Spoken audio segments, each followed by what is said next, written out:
gracias por la presencia de ustedes.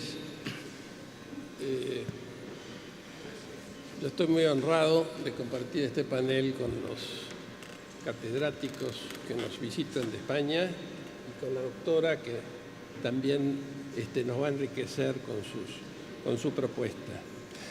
Yo voy a hacer una presentación distinta. Lo que voy a hacer, yo le voy a comentar un trabajo que hicimos hace 25 años casi. Es un trabajo que está terminado, está aprobado, está medido, y que es muy interesante porque de alguna forma hay similitudes con lo que se ha hecho en Girona y en algunos casos hay algunos pequeños conceptos que son distintos. El tema de la seguridad jurídica a Fores nos importaba sobremanera desde que fundamos Fores, hace 40 años que estamos con este asunto, sobre todo porque nos interesaba relacionar el tema de la justicia con el fortalecimiento institucional del país y también con el crecimiento económico. En nuestro país se habla mucho de economía. La economía es muy importante, no sé si en otros países es así. Pero bueno, para convencer un poco a nuestros gobernantes, a los empresarios y todo eso, nos pareció interesante el tema de avanzar en la seguridad jurídica, relacionándola en este caso con el crecimiento económico. Esas son unas pequeñas diferencias que tengo con el trabajo de Girona. En algún momento apareció una noticia de un concurso que iniciaba DEBA, que era la Organización de Bancos Argentinos en el año 92-93, que era un concurso era sobre la seguridad jurídica y el crecimiento económico. Yo en ese momento era presidente de Fores, me pareció interesante preparar un trabajo para presentar nuestras ideas. Así formé un equipo interdisciplinario con un economista muy joven, el doctor Roberto Basalo, y con otro director de Fores que era el doctor Horacio Suárez Vidondo. Les confieso que el tema de la conferencia en sí, esto de relacionar seguridad jurídica con corrupción y con pobreza, no me quedó claro al principio hasta que me lo aclaró Diego Bunge, porque no tengan vinculación, que la tienen, sino porque son temas cada uno muy importantes, de mucho peso, como para juntarlos. Es un poco difícil juntarlos. Para mí, la pobreza es una consecuencia de la falta de seguridad jurídica, claramente. Y con más seguridad jurídica puede haber crecimiento económico y más inversiones, y los menos favorecidos están mejor o pueden estar mejor. El tema de la corrupción actúa por otro lado. La corrupción afecta a la seguridad jurídica, claramente. Como van a ver en los indicadores nuestros, la corrupción figura en 2 o 3 indicadores. De distintas formas actúa. Después de este trabajo, yo hice un estudio también sobre el sobrecosto jurídico, sobre el sobrecosto que paga el Estado en las licitaciones públicas, que en general se atribuye a la corrupción. Y en mi trabajo, en realidad, yo consideré que ese sobrecosto se debía más a falta de seguridad jurídica, falta de certeza, sobre todo en el cobro y en la ejecución por el Estado de los contratos, que a la corrupción en sí. Para simplificar esto, nos pusimos a trabajar con este equipo y a mí se me ocurrió tomar como base del trabajo y de los indicadores, tomar como base una conferencia que dictó el recordado Julio Olivera, brillante economista, abogado, rector de la UBA, durante mucho tiempo, asesor de la Academia de Estocolmo que discierne los premios Nobel, y tomé su discurso de incorporación a la Academia de Derecho, que fue en el año 1965. Él concretamente habló de 4 componentes de la seguridad jurídica. El primero, la seguridad física. El segundo, los correctos mecanismos de aplicación del derecho. El tercero, la claridad y coherencia del sistema legal. Y el cuarto, la estabilidad. En realidad, para Olivera, seguridad jurídica es casi sinónimo de previsibilidad. Comenzamos nuestro trabajo aprovechando estos indicadores, que los íbamos a tomar como la base, el cimiento de nuestro trabajo.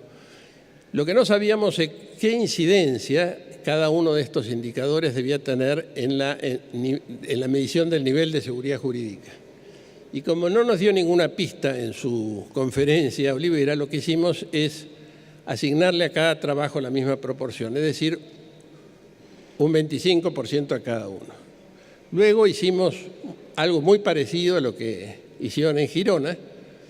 A estos componentes, a estos indicadores, los subdividimos cada uno en subcomponentes o subfactores, para hablar en la terminología de ellos.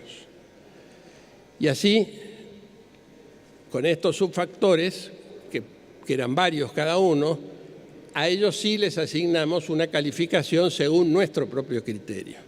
Por ejemplo, en seguridad jurídica hablamos del nivel de, seguridad física, hablamos del nivel de delincuencia, la tasa de homicidios, el nivel de las Fuerzas Armadas, el terrorismo, la represión ilegal, las conmociones públicas también incorporamos, los desastres naturales, la libertad de prensa, la libertad ambulatoria y la violencia.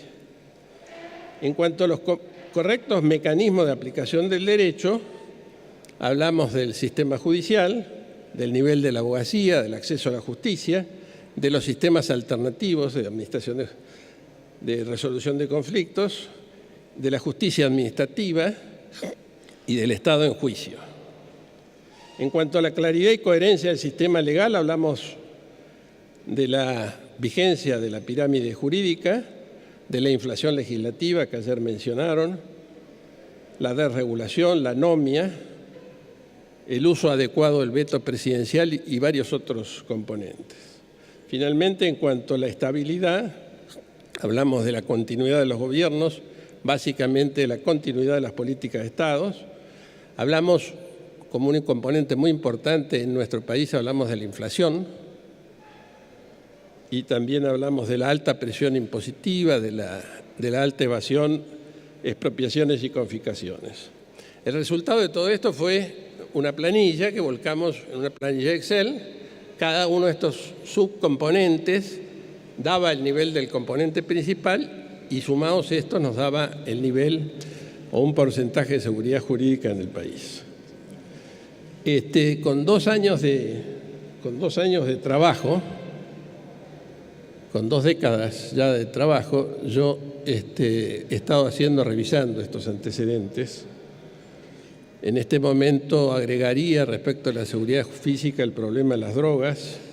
Algo que me parece muy importante es el respeto a la autoridad, que en la Argentina ha caído mucho.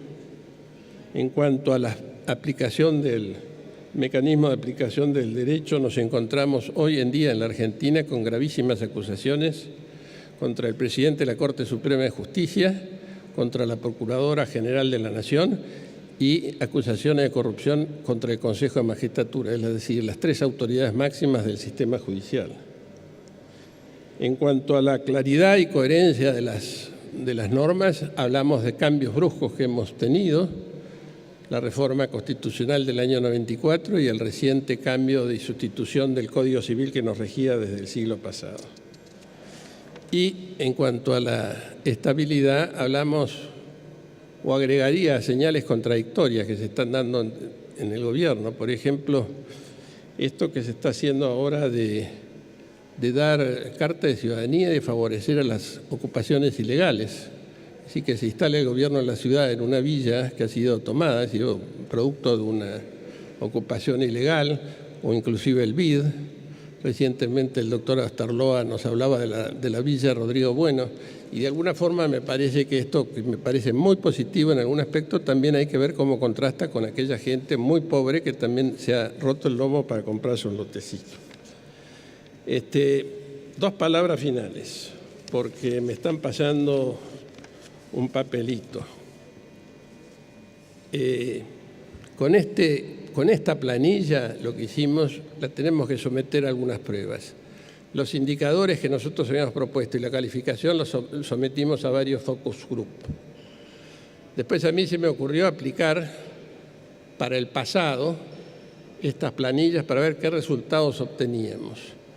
Y además, cuando nos entusiasmamos, hicimos una serie de tiempo, desde el año 1930 hasta el año 92, el año anterior en que hicimos el trabajo. Y así conseguimos unas curvas de niveles de seguridad jurídica que luego contrastamos con algunos indicadores, con muchos indicadores, pero por ejemplo con el nivel de inversión, la inversión extranjera, la inversión nacional y el nivel de informalidad. También coincidente con el trabajo de Girona, advertimos que los indicadores no son todos iguales. Algunos, muy pocos, nos proporcionan datos duros, el nivel de inflación, por ejemplo. Otros son cualitativos o son percepciones, por ejemplo, el nivel de libertad de prensa durante todos estos años. Y entonces el economista, que era un muchacho joven, era discípulo del ingeniero Arturo Viñoli, rector de la Universidad Austral, que es el introductor en la Argentina de los principios de la matemática borrosa, y él nos sugirió aplicar estas fórmulas matemáticas para tratar de reducir la incidencia de la subjetividad de los calificadores en la calificación de estos distintos índices. De esta forma nosotros preparamos como un anexo del trabajo, preparamos esta fórmula matemática de matemática borrosa para producir este resultado. Este trabajo se presentó, entre otros, en un Congreso de Economía Política Internacional de Tucumán que tuvo resultados muy interesantes. Bueno, me piden que termine. Coincido que el término seguridad jurídica no coincide con el término de la calidad de un gobierno. Para mí es otro tema. Otra cosa que no sé si estoy de acuerdo es que haya indicadores especiales para América Latina o para Iberoamérica. Creo que los indicadores son generales, la aplicación se hará según cada país.